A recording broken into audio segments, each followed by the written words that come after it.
Hola a todos y bienvenidos a Cristopedia. Hoy exploraremos una narración basada en las experiencias del padre Gabriele Amort, que profundiza en la lucha contra las influencias diabólicas y la importancia de la fe. Este relato es significativo porque revela cómo enfrentar el mal y encontrar paz interior a través de la fe y la resistencia. Descubriremos historias impactantes de liberación y enseñanzas del padre Amort sobre cómo superar las adversidades. Sin más preámbulos, comencemos. Ocultismo, espiritismo, magia. Cuando hayas entrado en la tierra que Yahvé, tu Dios, te da, no aprenderás a cometer abominaciones como las de esas naciones.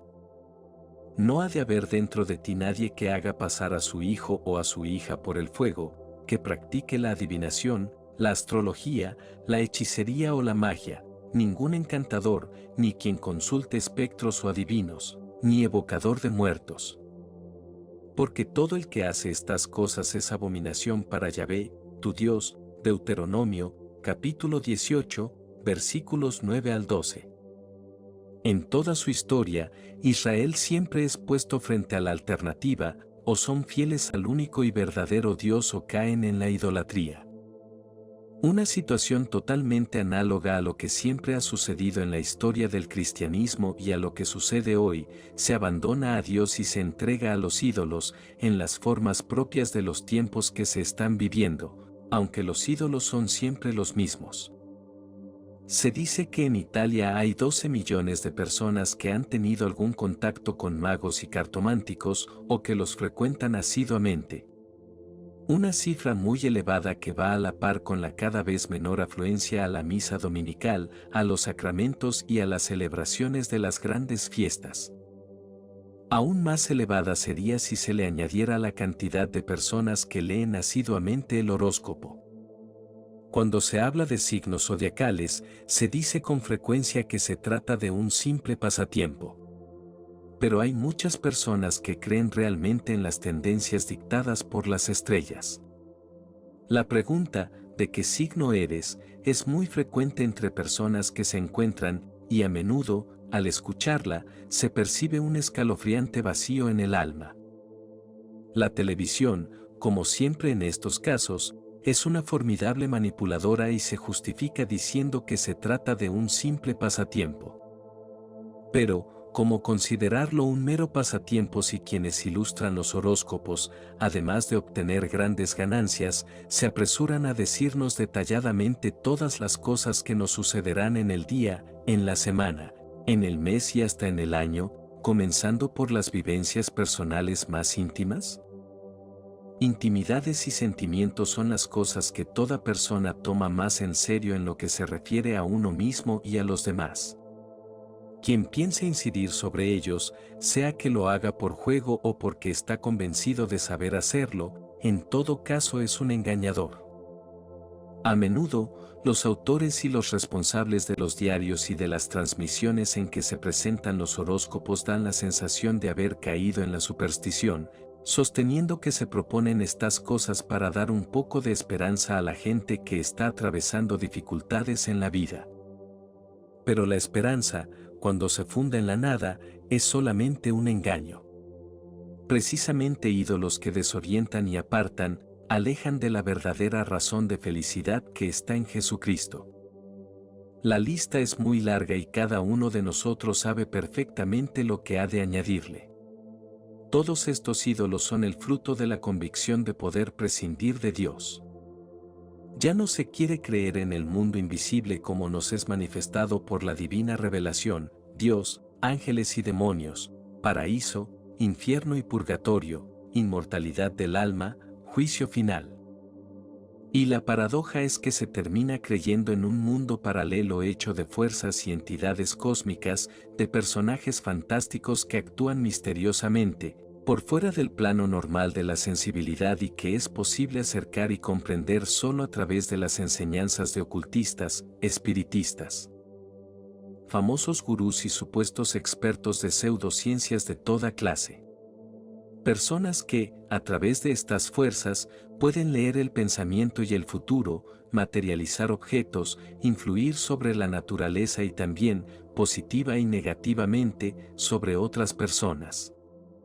Gente que tiene la capacidad de entrar en contacto directo con los espíritus, con los muertos y hasta con los extraterrestres.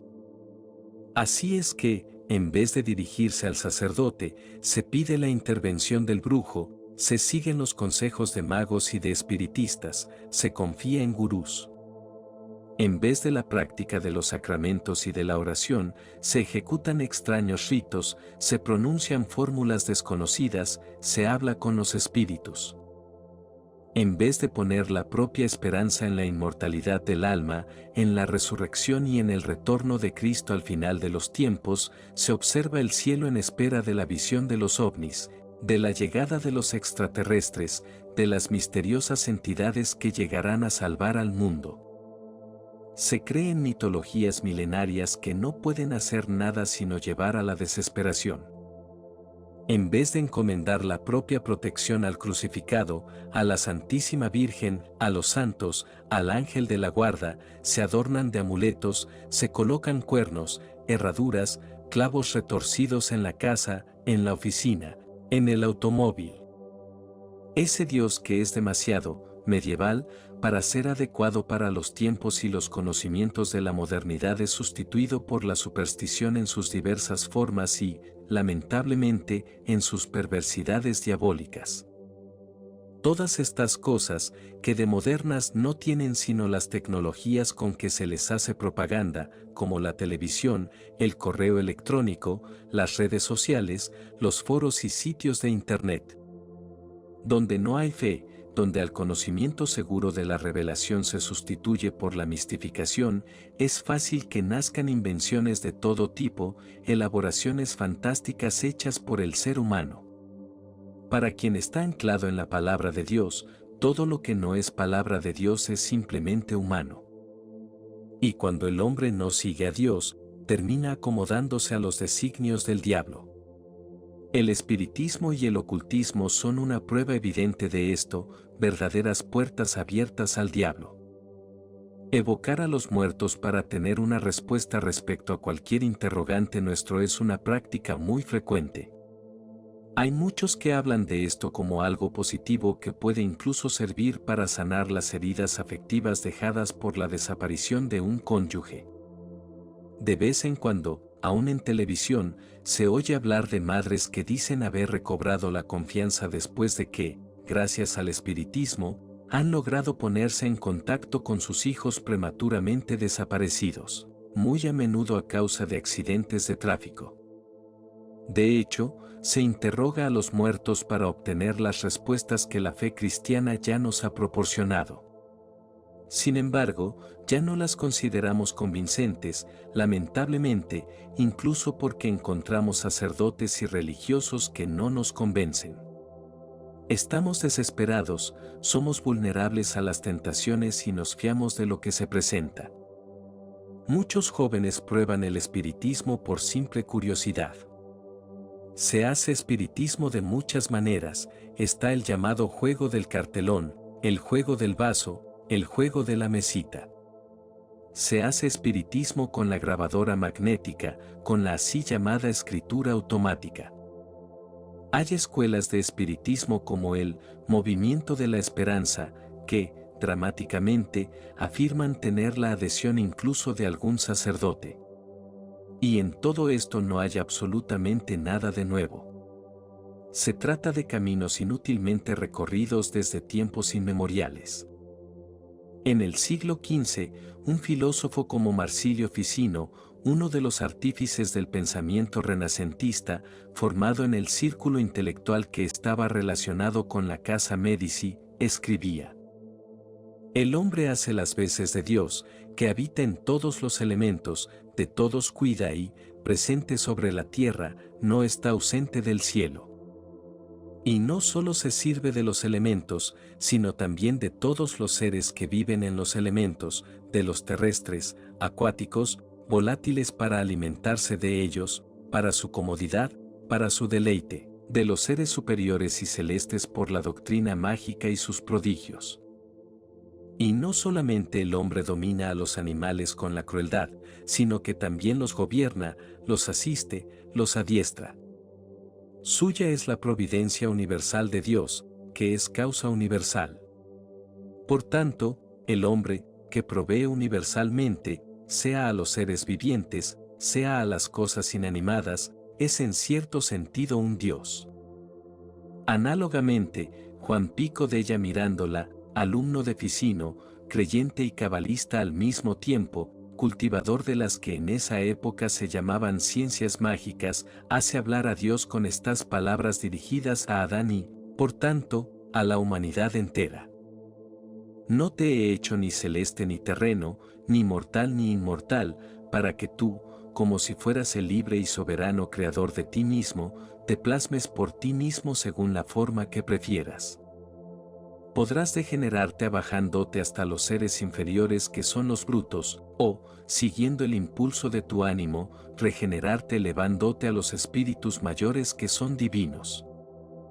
Después de haber explicado que en los seres celestes Dios ha puesto una cierta semilla y en los brutos otra semilla, que los diferencia claramente en sus acciones, poniendo a los unos en el lado opuesto de los otros, Pico Della Mirandola subraya que en el hombre Dios ha puesto las semillas de toda especie y los gérmenes de toda vida. Según como cada uno los cultive, estos se desarrollarán y producirán en él sus frutos. Expresiones que desde el punto de vista teológico podrían definirse como borderline.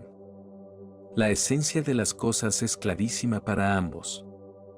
La esencia de Dios y del ser humano, a imagen y semejanza de Dios, es plenamente iluminada. Así como lo ha sido en el Renacimiento, hasta el punto de que la particular dedicación a la belleza de todas las formas de arte se buscaba en el intento de reflejar la grandeza y la belleza de Dios. Basta leer los sonetos de Miguel Ángel para tener de ello una demostración. Al mismo tiempo, tanto en Ficino como en Pico Della Mirandola, se tiene la conciencia lúcida del hecho de que el hombre puede directamente interferir con los seres superiores, para manejar las fuerzas misteriosas del espiritismo y de la magia. Naturalmente, lo que constituye la diferencia es el modo en que el hombre se posiciona frente a estas cosas. Uno puede elevarse a Dios con la humildad o con la soberbia diabólica de quien quiere sustituirlo. Con certeza se sabe que Ficino, en su ancianidad, decidió hacerse sacerdote, mientras que Pico Della Mirandola, por lo que sabemos, permaneció en un estado borderline. Ninguno de los dos alcanzó las alturas de la fe de dos contemporáneos y amigos en común como Jerónimo Savonarola y Miguel Ángel Buonarroti, atormentados por la experiencia del mal, deslumbrados por la luz de Cristo, caracterizados, aunque de forma distinta, por un imponente empeño de moralización interior. Seguros de poder ascender a la visión y a la perfección divina solo confiándose al mismo Dios. Plenamente conscientes de la advertencia del Deuteronomio, según la cual hacer magia y evocar a los muertos es abominación para Dios. Por lo demás, aquellos fueron años particularmente difíciles para la verdadera fe, en cierto sentido muy cercanos a los nuestros. El mismo Concilio de Trento, aun dentro de una lógica de contrarreforma, debió medirse con la necesidad de trazar, incluso para el arte figurativo y para la música, los límites entre lo sagrado y lo profano, entre lo divino y lo diabólico. En cierto momento, incluso se había pensado en eliminar de la liturgia la música, pero se dice que los cardenales cambiaron de idea después de escuchar la misa Papae Marcelli en honor del difunto Marcelo II, escrita por Palestrina. En el fondo del camino del cristiano, aunque tortuoso y complicado, emerge siempre la verdad en todo su esplendor. La distinción entre el bien y el mal sigue la misma lógica que distingue lo bello de lo feo, lo sublime de lo horroroso. Las sectas satánicas. El satanismo, en todos sus aspectos, es la forma de ocultismo por excelencia. Una vida de graves pecados, acompañada de un progresivo habituarse al mal, puede conducir a ser una opción culpable a favor del diablo, a veces sin ni siquiera darse cuenta de la gravedad de lo que se está haciendo y de la imposibilidad de rectificar. La blasfemia frecuente, cuando no es simplemente una muletilla, sino un gesto consciente de odio hacia la divinidad, acerca. Se cree hablar con un difunto, pero realmente se comunica con el diablo. La frecuentación constante de ciertos locales nocturnos conduce a menudo por un camino de perdición que presenta siempre las mismas etapas: alcohol, droga, sexo, sectas satánicas. En una secta, naturalmente, se puede entrar también a través de amistades, lo mismo que acercan a este ambiente la predilección por los comportamientos perversos, la pasión por un cierto tipo de música, etc. Adherirse a una secta satánica es relativamente sencillo. Las instrucciones se pueden encontrar hasta en Internet. Salir de ella resulta muy difícil, por no decir casi imposible. Ordinariamente se trata de grupos muy pequeños, porque así pueden reunirse más fácilmente para realizar sus ritos, es más fácil tener bajo control a los diversos miembros y pueden actuar sin ser molestados. El rock satánico, especialmente entre los jóvenes, a menudo es utilizado como aglutinante. Se encuentran gracias a este tipo de música, se frecuentan por medio de ella, se comienza a pensar en términos de proyectos satanistas inspirados por ella, se afianza la complicidad mediante el uso de drogas que este tipo de música difunde y valoriza. El rock satánico promueve también formas de satanismo solitarias o de pareja. Enseña un individualismo desenfrenado, el nihilismo absoluto, combate todo tipo de orden social y aún más a la familia y a la religión católica. Formas de satanismo solitario promovidas en Internet o en ambientes particulares, también gracias a la difusión de opúsculos, se concretan como verdaderas pedagogías del suicidio. Yo mismo he retenido a una adolescente un librito en el que se enseñaba tanto la consagración a Satanás como varios modos de darse muerte. Considerando el aumento en todo el mundo de los suicidios entre los adolescentes, se podría pensar que también esta sea una de las razones para ello. Las sectas satánicas constituyen el grado máximo de la consagración a la acción del diablo, con todas las terribles acciones que comportan, la profanación de los cuerpos. Hemos podido constatar que el sexo es la llave de acceso más común a estos ambientes. La profanación de lo sagrado realizada en todas sus formas, hay sacerdotes que se prestan a hacer misas negras en las que se profana el cuerpo y la sangre de Cristo, los sacrificios humanos realizados dentro de ritos satánicos como señal de total adhesión al mundo de Satanás. Por lo demás, no faltan casos de santos que, al asistir a la misa, en especial en el momento de la consagración, percibían claramente la impureza o pureza del sacerdote. Faustina Kowalska cuenta en su diario que al asistir a la misa celebrada por su confesor, veía sobre el altar al niño Jesús, quien sonreía a todos y le hacía entender que tenía en mucho aprecio el alma de aquel sacerdote. Al contrario, se da el caso de Teresa de Ávila, quien, en un cierto momento de su vida, enferma y cansada, no podía evitar asistir a la misa celebrada por un sacerdote del que tenía cierto horror, porque percibía de forma evidente toda la gravedad de su pecado. En el momento de la elevación, veía la hostia brillantísima sostenida por manos negras como el carbón. Esto demuestra que la transformación del pan y del vino en el cuerpo y la sangre de Cristo se da de todos modos, aunque el sacerdote actúe animado por el mal. Desde este punto de vista, se puede afirmar sin más que los satanistas creen firmemente en la presencia real de Jesús en la Eucaristía, paradójicamente mucho más que muchos católicos. Muchos robos de hostias consagradas suceden precisamente por este motivo y, lamentablemente, no faltan sacerdotes pervertidos por el demonio que se adhieren a sectas satánicas. Siempre los ha habido. A menudo me preguntan por qué un sacerdote cae tan bajo. Lo que puede decirse es que el abismo de las perversidades es insondable y que el demonio siempre concede lo que promete, naturalmente, a cambio del alma. Es el concepto de vender el alma al diablo, que en la literatura se hizo famoso con el personaje de Fausto. Vienen a la mente, solo para presentar otro par de ejemplos, también el de Dorian Gray de Oscar Wilde o El Maestro y Margarita de Bulgakov. Se puede vender el alma también a un perverso y egocéntrico espejismo de superación de las propias limitaciones, sin que el resultado en términos de perdición y destrucción cambie, como en el Capitán Ahab de Moby Dick. De la misma manera, puede construirse una vida entera y una fortuna sobre un hábil engaño, y descubrir al final que la misma habilidad con que hemos engañado a los demás, nos ha arrojado a nosotros mismos en brazos de la nada, como el protagonista de Las almas muertas de Gogol.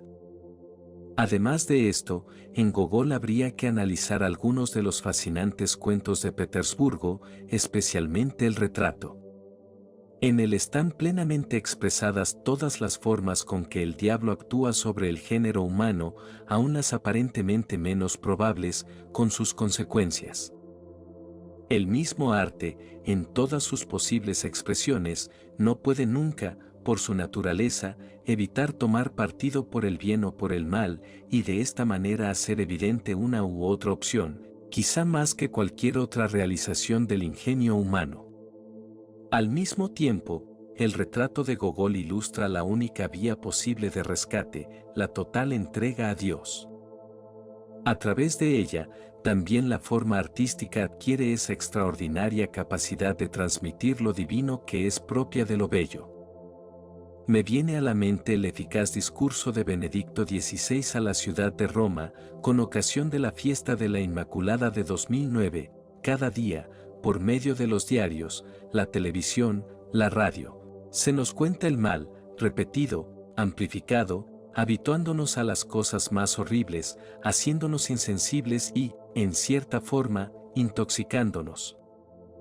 Porque lo negativo no es plenamente digerido y se acumula día a día. El corazón se endurece y los pensamientos se opacan. Por eso, la ciudad necesita de María, quien con su presencia nos habla de Dios, nos recuerda la victoria de la gracia sobre el pecado y nos induce a esperar, aún en las situaciones humanamente más difíciles. En el corazón de cada uno de nosotros pasa el límite entre el bien y el mal, y ninguno de nosotros debe sentirse con derecho a juzgar a los demás. Más bien, cada uno debe sentir el deber de mejorarse a sí mismo.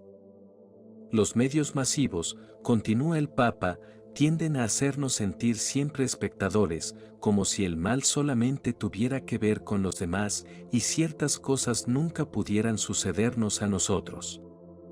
En cambio, todos somos actores y tanto en el mal como en el bien, nuestro comportamiento tiene un influjo sobre los demás. A menudo nos lamentamos de la contaminación del aire, sin embargo, hay otra contaminación, menos perceptible a los sentidos pero igualmente peligrosa. Es la contaminación del espíritu. Es la que hace menos sonrientes a nuestros rostros, más oscuros, que nos lleva a no saludarnos entre nosotros, a no mirarnos a la cara.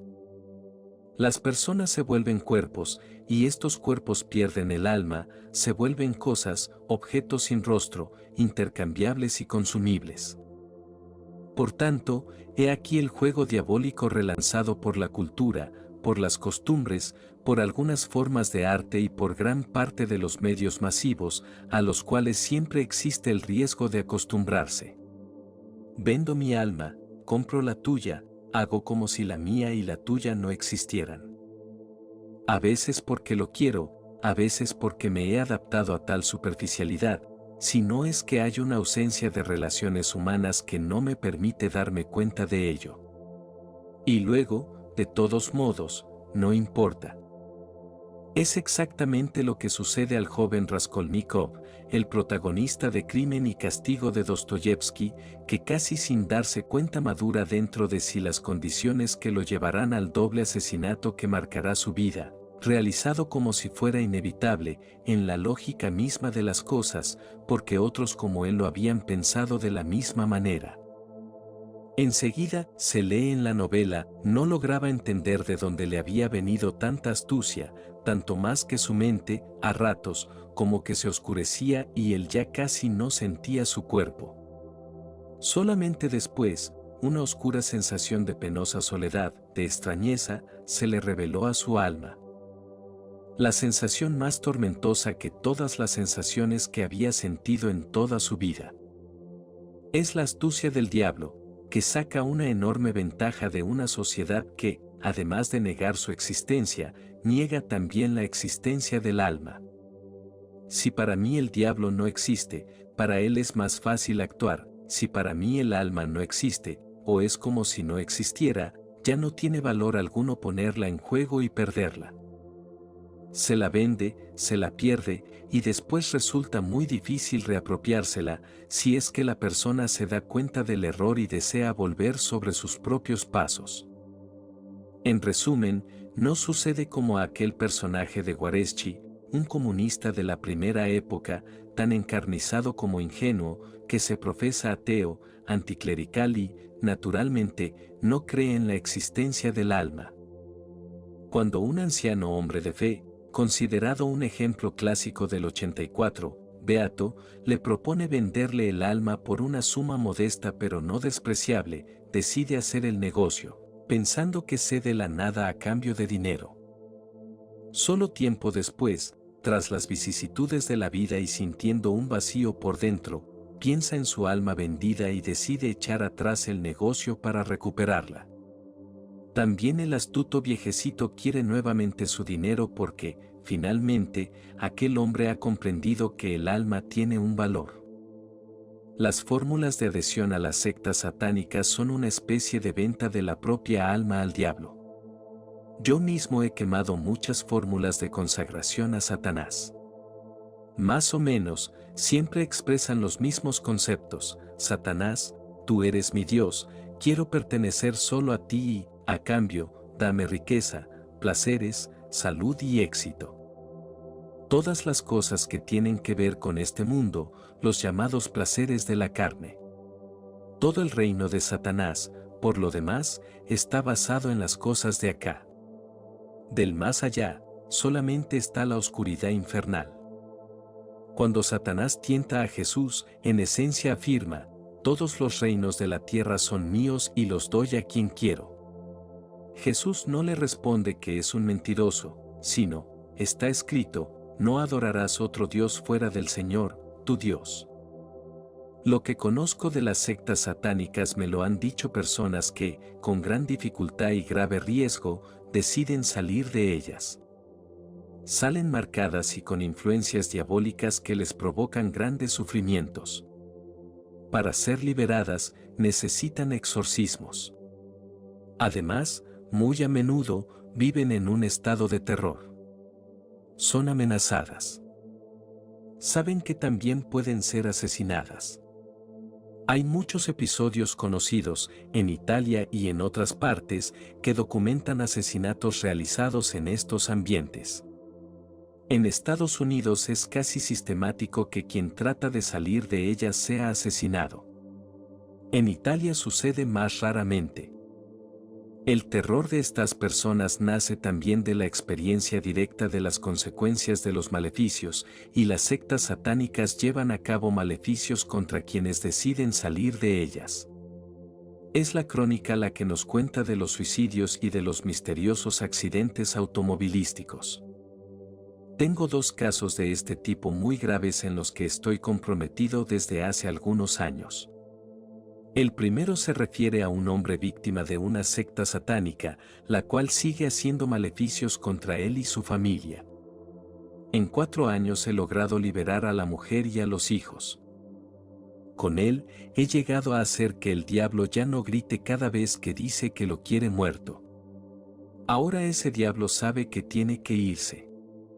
Está resignado a irse, pero todavía se resiste. Esta familia sabe perfectamente de quién recibió el maleficio. Se conocen los miembros de la secta. Información que a menudo se puede controlar interrogando al demonio. En este caso, es el mismo quien confirma los nombres de los miembros de la secta.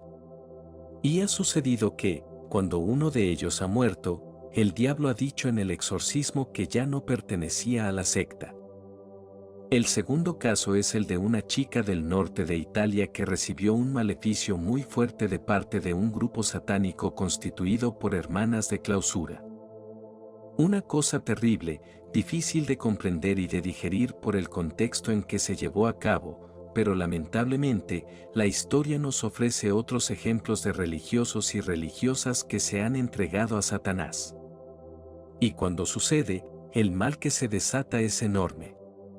La chica frecuentaba a estas hermanas, como lo hacen muchas otras personas normalmente.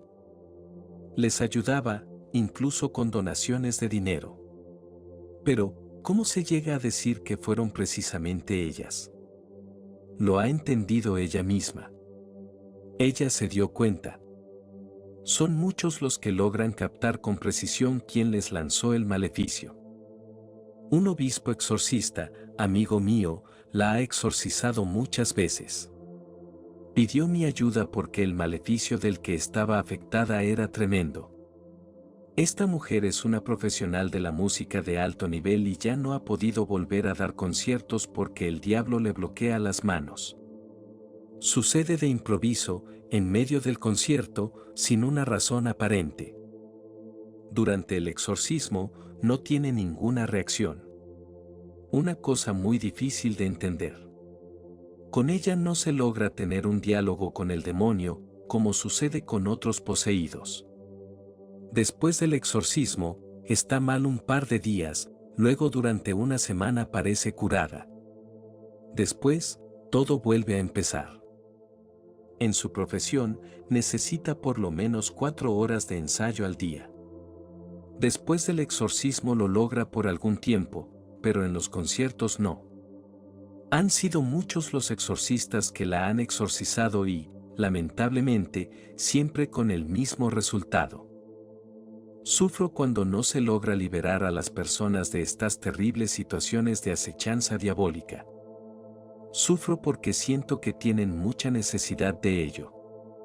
Comprendo que soy limitado. Que no tengo suficiente fe. A veces incluso siento un poco de envidia de los apóstoles que arrojaban a los demonios con un solo encuentro. Muchos santos han llegado a este nivel de unión con Cristo, como para lograr liberar del demonio incluso con su sola presencia. Juan Bosco, cuando era muy anciano y ya casi no podía salir de su habitación para ir a la capilla, había llegado a tal grado de santidad y de capacidad de exorcismo, que el diablo ni siquiera soportaba su presencia. Se cuenta a este propósito el caso de una chica francesa endemoniada que, después de años de peregrinaciones de un exorcista a otro, decide dirigirse a Don Bosco. Va a la capilla donde el santo suele celebrar la misa con la esperanza de encontrarlo. En cuanto entra en la iglesia, con Don Bosco en el altar, el demonio huye y la chica queda liberada. También Santa Catalina de Siena arrojaba los demonios con gran eficacia mediante la oración.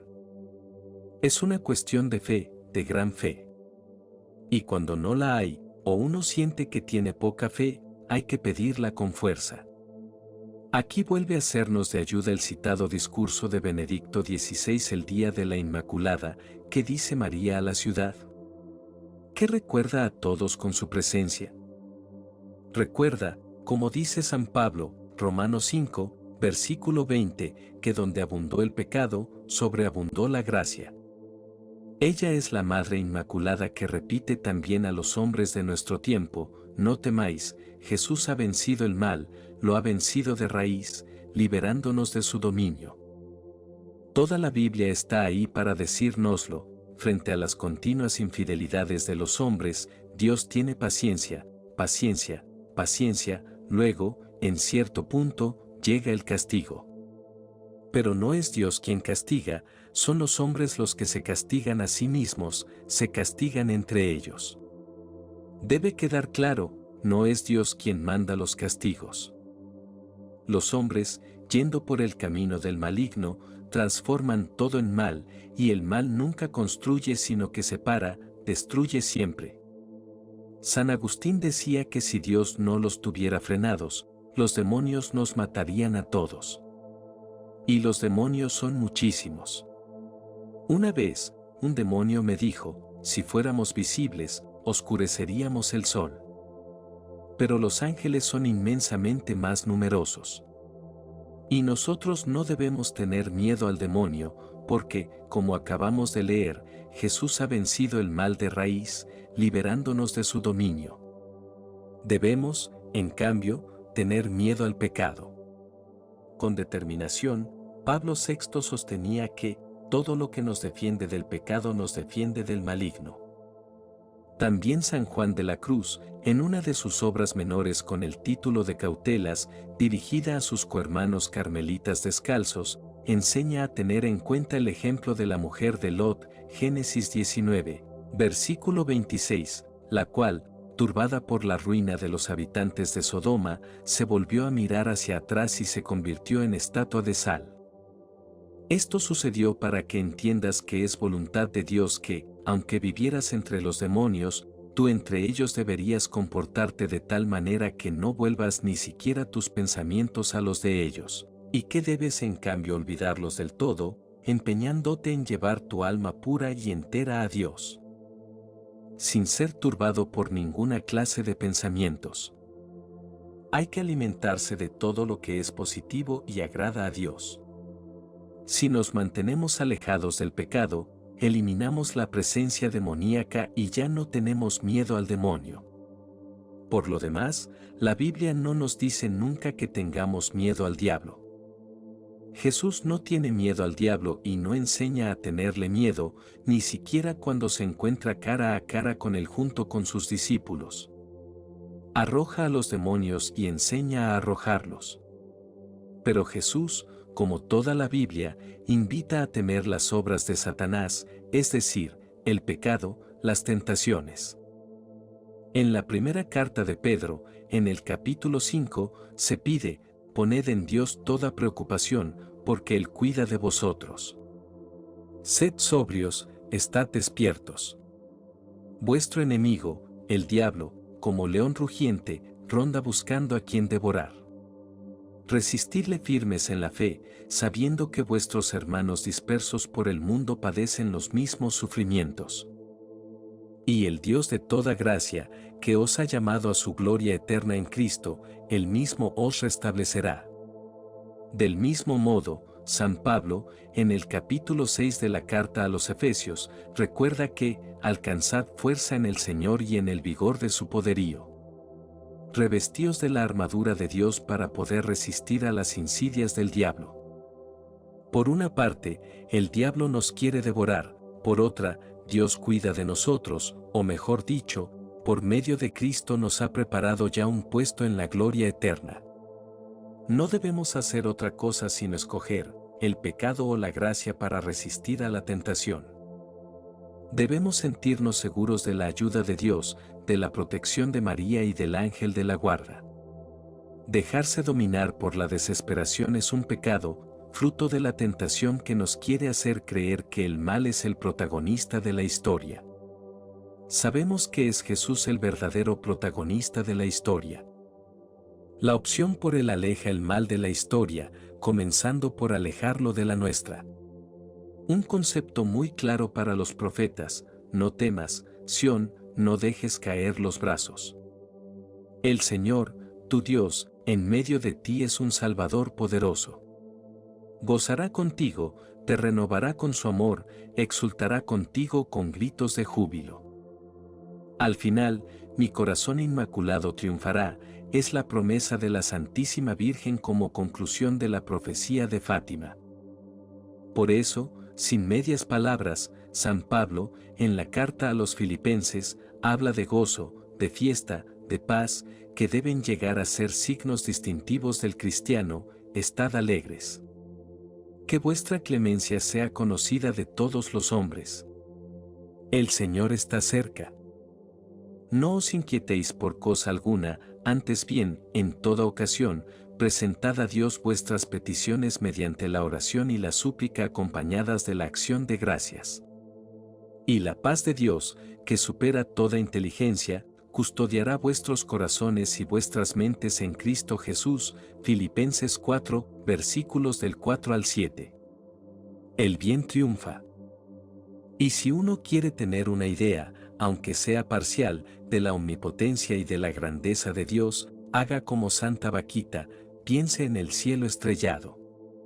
Una imagen que nos permite acercarnos a un concepto fundamental, ya expresado por San Pablo: todas las estrellas brillan, pero no con la misma intensidad. Tanto en el infierno como en el paraíso no seremos todos iguales. En este sentido, la visión proporcionada por la Divina Comedia es muy realista, y el Apocalipsis, al describir la multitud de las almas santas, hace entender lo mismo. Todos seremos felices al compartir en el paraíso la intimidad con Dios, pero no de la misma manera. En su voluntad está nuestra paz, dice Pía dei Tolomei a Dante, pero permanece la unicidad de la persona humana. Nadie es igual a otro, tanto en la vida terrena como en la eternidad. Pero todos pueden contribuir, cada cual con sus propias fuerzas. Basta simplemente usarlas, sean pequeñas o grandes. Como se lee en la conclusión del capítulo 11 del Evangelio según San Mateo, nunca hay que temer que no seamos capaces. Jesús se apresura precisamente a confortar a los que no pueden, a los que ya están abrumados por pesadas cargas: venid a mí todos los que estáis cansados y agobiados. Tomad mi yugo sobre vosotros y aprended de mí, que soy manso y humilde de corazón, y encontraréis reposo para vuestras almas. Porque mi yugo es suave y mi carga ligera. Mateo capítulo 11, versículos 28 al 30. En conclusión, el reino de Dios no es de este mundo, pero esto no quiere decir que no pueda estar ya dentro de nosotros y que no se lo pueda hacer vivir a quienes están a nuestro alrededor. Jesús mismo lo hace explícito en su modo de vivir. Él es el primero en estar muy atento a las cosas del mundo, cura a los enfermos, cultiva amistades. Cuando se siente cansado y fatigado, va a visitar a Lázaro y a sus hermanas. Entra en las casas y gustoso se queda a comer. Trabaja para vivir. Está muy atento a las necesidades, tanto de quienes siempre están cerca de él como de los que se encuentran casualmente solos. Como narra en la parábola del buen pastor, está dispuesto a hacer de todo para salvar a la oveja perdida, así como está listo para hacer una fiesta cuando el que estaba perdido vuelve a su casa. Porque hay más alegría en el cielo por un pecador que se convierte que por 99 justos que no necesitan convertirse. Lucas capítulo 15, versículo 7. Todo se ha de mirar y vivir en función de la vida eterna. La parábola del rico Epulón nos ayuda a comprender que la vida es una especie de itinerario dividido en dos partes, en donde la primera, en esta tierra, tiene como objetivo hacernos ganar el paraíso en la segunda. Y Jesús se muestra exigente y explícito al indicar el camino justo. Marcos capítulo 8, versículos 34 al 36, si alguno quiere venir en pos de mí, niéguese a sí mismo, tome su cruz y sígame. Porque el que quiera salvar su vida la perderá, pero el que pierda su vida por mí y por el Evangelio, la salvará. En efecto, ¿de qué sirve al hombre ganar el mundo entero si pierde su propia alma? Después del encuentro con el hombre rico, en el capítulo 10 del Evangelio según San Marcos, Jesús anuncia la recompensa para el que ha dejado todo por seguirlo. Esto no significa que el Señor esté contra los bienes terrenos, sino que está contra toda forma de apego humano a los bienes terrenos, que es la esencia misma de la tentación y del pecado. Para resistir, debemos ser exigentes con nosotros mismos, porque, anotaba Santa Catalina de Siena, nuestros enemigos no duermen nunca, sino que siempre están atentos para perseguirnos. Por esto, invitaba a abandonar el amor propio y los temores serviles respecto a los deseos terrenos, con voluntad decidida, con paciencia y con firme perseverancia, para poder ser caballeros viriles capaces de combatir contra nuestros enemigos por amor de Cristo crucificado. De lo contrario, seremos tan tímidos que nuestra sola sombra nos asustará. El cristianismo vivido de forma viril y rigurosa nos permite cerrar las puertas al diablo. León XIII, en la encíclica Exeunte Iam Anno, escribía que toda la vida del cristiano debe resumirse en este deber capital: no ceder nunca a la corrupción que nos propone la renaciente mentalidad pagana, sino oponerle una lucha sin componendas, una resistencia tenaz. El mundo, para decirlo con San Agustín, nos asedia y se aprovecha de nuestras debilidades, incluso del temor de tener que sufrir. Por eso, Jesús invita a ser sencillos como las palomas, pero astutos como las serpientes.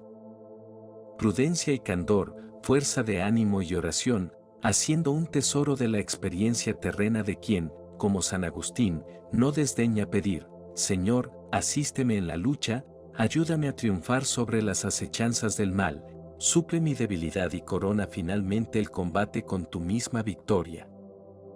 En conclusión, esta narración, basada en las experiencias del padre Gabriele Amort, nos ha mostrado la realidad de la lucha espiritual contra las influencias diabólicas y la importancia crucial de mantener una fe firme.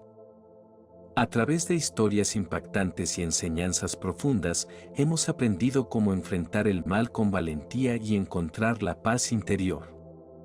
Si te ha gustado este contenido y deseas seguir explorando más sobre estos temas, no olvides suscribirte al canal Cristopedia. Gracias por acompañarnos y que Dios te bendiga.